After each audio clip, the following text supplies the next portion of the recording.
De hoy vamos a continuar con nuestros trabajos. Este día es 16 de marzo del año 2019 y estamos aquí en el centro de la ciudad de Tlaxcala trabajando desde el Salón Gobernación, que algún día fue la sede del Poder Legislativo.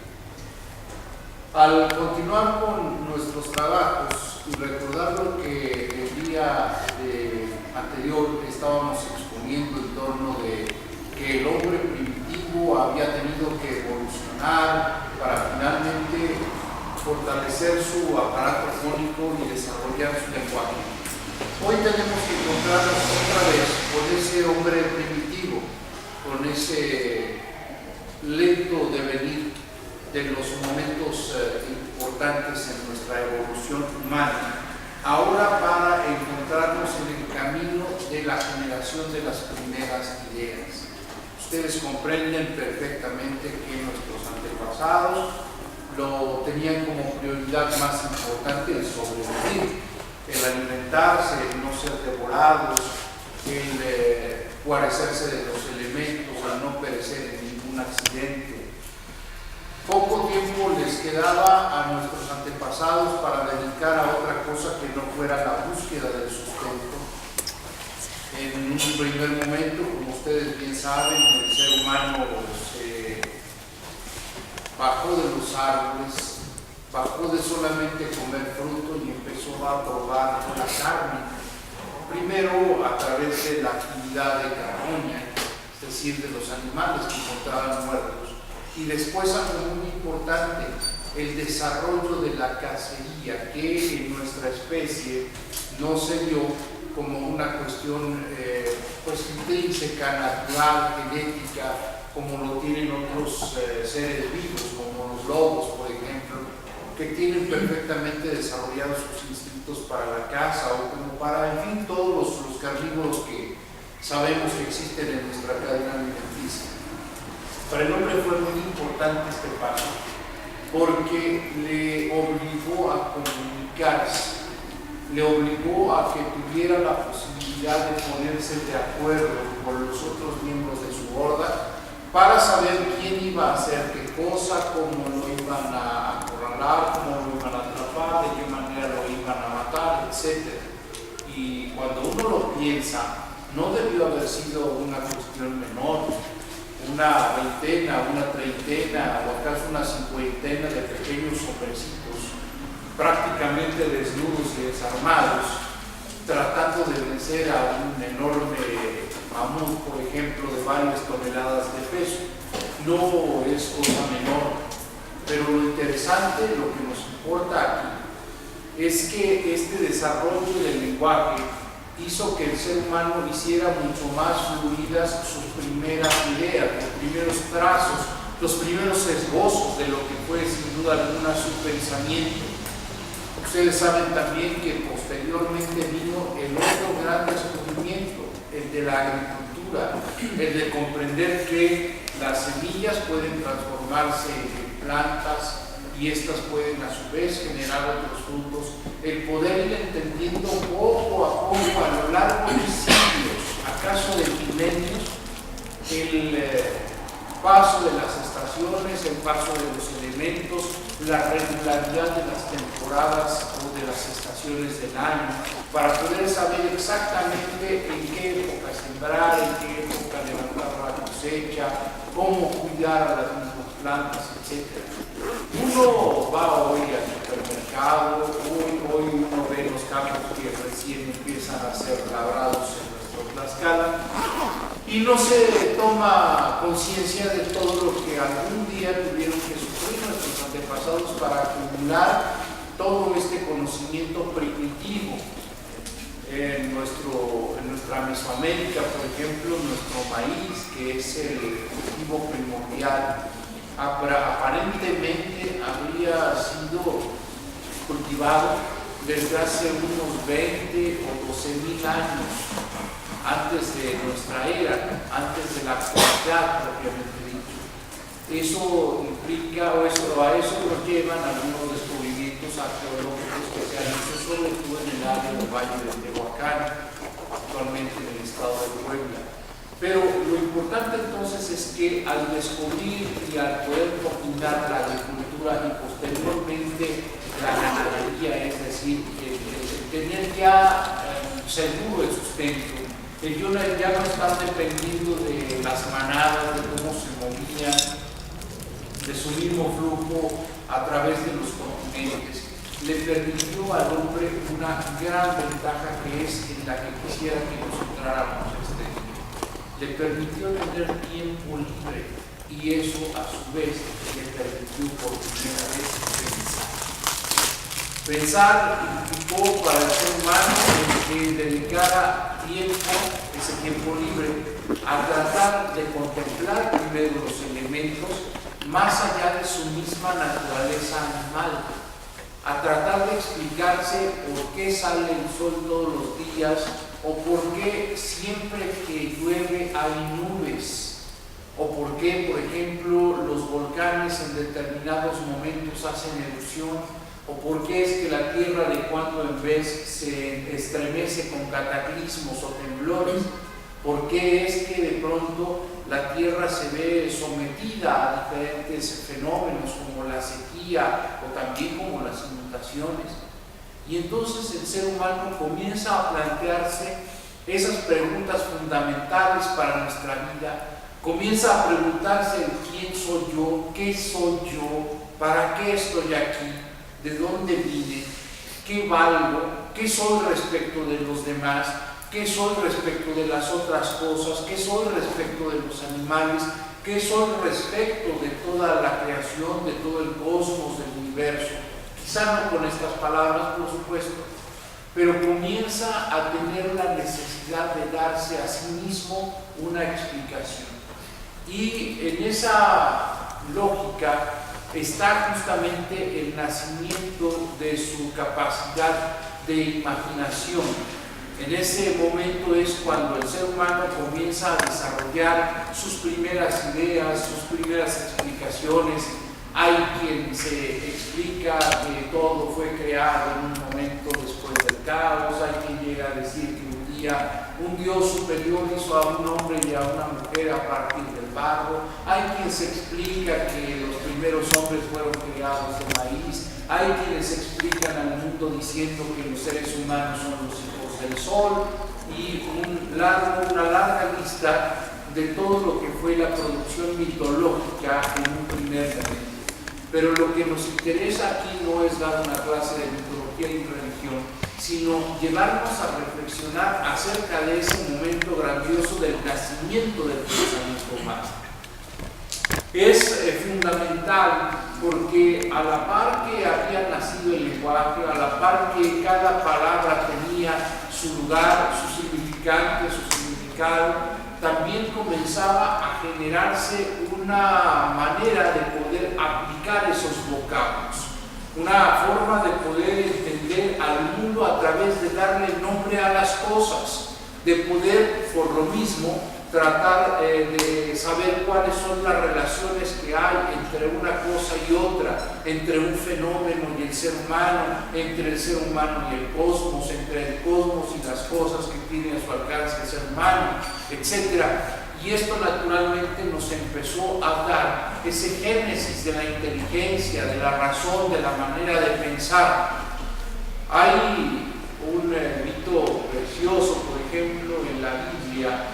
ya se los he contado, estoy seguro, el mito de la Torre de Babel, en donde todos los hombres que hablan el mismo idioma, que ven que tienen inteligencia y que su inteligencia no tiene límites y que sus posibilidades de creación tampoco tienen límites, comienzan a desarrollar una idea para demostrar que ellos son los dueños de todo, y para vencer el mito de Dios comienzan a construir una torre altísima, una torre que ellos pretenden que llegue al cielo, y empiezan justamente a hacerlo en Babel, o lo que hoy es, bueno, lo que en su momento fue Babilonia, hoy la tierra de Irak, algún día hablaremos de eso. Y comienzan pues la construcción, y todos los hombres trabajan en armonía, con buena comunicación, con inteligencia desarrollada, y es Dios el que, según este mito, temeroso de que los hombres no tengan límites, baja y confunde sus lenguas. Es decir, ya no son capaces de entenderse los unos a los otros y por tanto los pueblos son dispersados. Y en ese mito de la Torre de Babel, ¿acaso uno pueda ver más cosas que la simple confusión de las lenguas? Y a mí me parece fundamental el que al pensar en Babel, pensemos también en que esa inteligencia humana primitiva en su nacimiento, en su génesis, que ha llegado a ser lo que nosotros el día de hoy miramos. Como decíamos la semana pasada, el día de hoy cualquiera saca su teléfono celular y lo acciona, busca determinadas cosas en la internet, llega a su casa, prende la computadora, hace un trabajo, la computadora le ayuda a redactar determinado texto, enciende su televisor y puede estar sabiendo lo que está pasando en otro momento del mundo. En fin, entra a la cocina y ocupa todos los elementos e instrumentos electrodomésticos para hacerse la vida mucho más fina y llevadera. Pero detrás de todo esto hay siglos y milenios de la evolución en la inteligencia, en el conocimiento, en el desarrollo de la ciencia, de la tecnología, por supuesto en el arte y en la comprensión de que el ser humano tiene posibilidades infinitas en la inteligencia. Esto, a la vez, me lleva a que comencemos el día de hoy, porque lo vamos a estar retomando en otras sesiones, a pensar en la manera en que el hombre fue acomodando cada una de las fichas de su pensamiento. ¿Cómo fue que llegó a determinadas conclusiones? ¿Cómo fue que llegaron a desarrollarse determinadas ideas? ¿Cómo fue que el hombre pudo, por ejemplo, escribirse a sí mismo una historia tan compleja, la judeocristiana, porque es la que tenemos más a nuestra mano? ¿Cómo fue capaz de ir entablando cada uno de los mitos que constituyen la Biblia para explicarse, por ejemplo, el universo? ¿Cómo fue posible que los hindúes, al escribir el Ramayana o el Mahabharata, se dieran cuenta de cómo era su universo o cómo en otras tierras de la misma manera pudieron desarrollar esta explicación del hombre, del universo, del orden de las cosas? ¿Cómo fue que entonces el pensamiento humano llegó a acomodarse de tal forma que nos permitió que esas ideas pervivieran a lo largo de muchísimo tiempo y fueran la simiente del desarrollo de la inteligencia? Eso, amigos, se dio en llamar logos en griego y naturalmente tiene que ver con el conocimiento.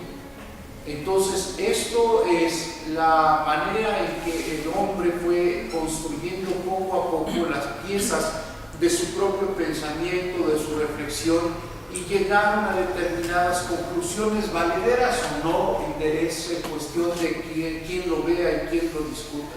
Pero al nivel, por ejemplo, para traer a cuento a Grecia,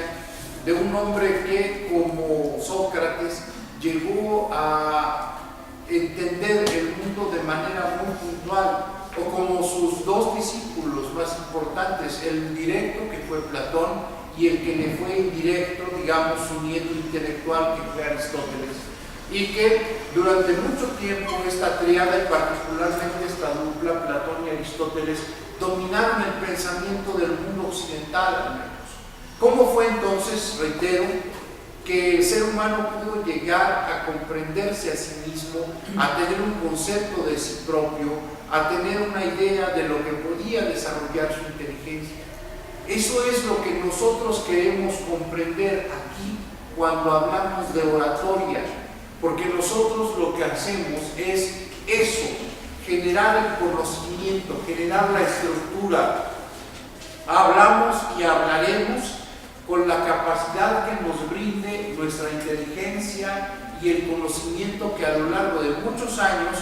hemos ido adquiriendo y habremos de adquirir, y por supuesto a través del instrumento fundamental que nos representa nuestro idioma. Pero particularmente la lógica nos representa a nosotros una herramienta fundamental, es nuestra guía, nuestra brújula. La lógica es la parte de la filosofía que estudia la estructura del pensamiento para entonces darnos pensamientos valederos, conclusiones perfectamente valederas, lógicas, que tengan un entramaje, que estén bien articuladas para que podamos justamente partir de un punto de inicio y llegar a un punto de final sin perdernos. Nuestro gran reto es hacer que aquí en nuestra mente se generen todos los elementos para que podamos hacer eso, ir de un punto A a un punto B sin perdernos. Justamente eso es una disertación, eso es un discurso, eso es una exposición. Ustedes han visto que hasta este momento hemos enfrentado pequeños retos que ya son importantes, pero para una persona común el detenerse a hablar en frente de un público es impensable, porque en primer lugar les invade el terror del mismo público, el monstruo que representa al público. Pero lo más importante, hay un bloqueo del que también ya hablamos en otra ocasión, que se genera en nuestra mente porque no tenemos los elementos ni la agilidad mental para ir ordenando y jerarquizando nuestras ideas, para que sepamos cuál es primero, cuál va después, o cuál es más grande y cuál es más pequeña, o cuál contiene a cuál.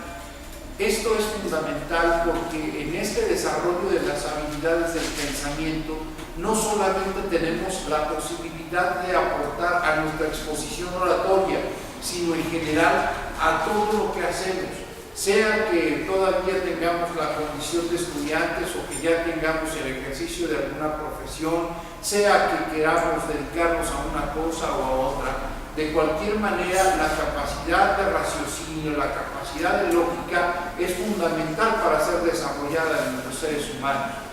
No es discriminación, no lo tomen así, pero la enorme mayoría de la gente vive y muere sin haber desarrollado a plenitud su potencial, sin haber desarrollado plenamente su inteligencia. La mayoría de las personas viven sin haber sentido toda la fuerza plena de sus posibilidades creativas, de sus posibilidades imaginativas. Mueren sin siquiera haberse dado cuenta de hasta dónde pudieron haber llegado, de haber tenido los elementos y la guía para construir su conocimiento. Eso es lo que no queremos que pase con nosotros. Nosotros queremos despertar a ese conocimiento, despertar a esa imaginación, a esa construcción de conocimiento que nos permita comprender el mundo de forma diferente. La lógica entonces es como la esencia, es como la sal, es como el vértice o la columna vertebral de lo que nosotros hacemos. Sea que hablemos o sea que escribamos, necesitamos a esa lógica como la línea conductora que nos permita no perdernos. Es nuestro hilo de Ariadna. Recuerden ustedes que entre muchos mitos que manejaban los griegos estaba el del Minotauro, que vivía en un laberinto, y entonces solían decir que al sacrificarle a determinadas doncellas las metían en el laberinto y ellas ya no podían salir. Ellos decían que el Minotauro las había tomado. Lo que sucedía era que no podían descifrar todo el entramaje del laberinto. Pero un día hubo alguien